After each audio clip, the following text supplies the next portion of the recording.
ಅಲ್ಲಿಂದ ನಮಗೆ ತುಮಕೂರಿಗೆ ಮೂಲಕ ಕುಣಿಗಲ್ ಬರಬೇಕು ಅಂತ ತುಮಕೂರು ಬ್ರಾಂಚ್ ಕೆನಾಲ್ ಮಾಡಿದರು. ಆದರೆ ಈಗೇನಾಗ್ತಿದೆ, ನಮ್ಗೆ ಬರೋಂಥ ನೀರು ಅದು ಶೇರ್ಸಲ್ಲಿ ಏನು 3000 MCFT ಇದೆ, ಕಡಿಮೆ ಆಗಿದೆ. 20% ಬರೋದಿಲ್ಲ, ನಮಗೆ 10% ಅಷ್ಟೇ ಬರುತ್ತೆ. ಸೊ ಅದನ್ನು ನೋಡಿ ನನಗೆ ಭಾಳ ಬೇಸರ ಆಗಿ DK ಸುರೇಶ್ ಸಾಹೇಬರು ಮತ್ತು DK ಶಿವಕುಮಾರ್ ಸಾಹೇಬರು ನಿನಗೆಲ್ಲ ಬಲ ಕೊಡ್ತೀನಿ ಅಂತೇಳಿ 1,000 ಕೋಟಿ ರೂಪಾಯಿ ಲಿಂಕ್ ಕೆನಾಲ್ ಕಾಮಗಾರಿನ ಮಾಡಿಕೊಟ್ಟಿದ್ದಾರೆ. ಅದು ಸಾಕಷ್ಟು ಅಡಚಣೆಗಳು ಬರ್ತವೆ, ಸಾಕಷ್ಟು ಜನ ಎಲ್ಲ ಕಡೆನೂ ನನಗೆ ಎಲ್ಲೆಲ್ಲಿ ಕಡಿವಾಣ ಹಾಕಬೇಕು ಪ್ರಯತ್ನ ಮಾಡ್ತಾರೆ. ಫಸ್ಟು 614 ಕೋಟಿ ತಂದು ನಿಲ್ಲಿಸಿದ್ರು. ಇವಾಗ ಆ 1,000 ಕೋಟಿ ತಂದಿದ್ದೀನಿ.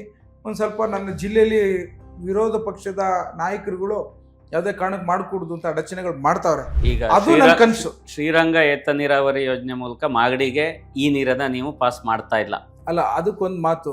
ಇವತ್ತು ಲಿಂಕ್ ಕೆನಾಲ್ ನನಗೆ 3,000 MCFT ನನಗೇನಿದೆ, ನನಗೆ ಬಂದದ್ದು ನಾನು ಹಂಚ್ಕೋತೀನಿ. ಮಾಗಡಿಯವರಿಗೆ ಏನು 615 MCFT ಇದೆ ಅದನ್ನು ಅವ್ರು ಹಂಚ್ಕೊಳಂಥದ್ದು.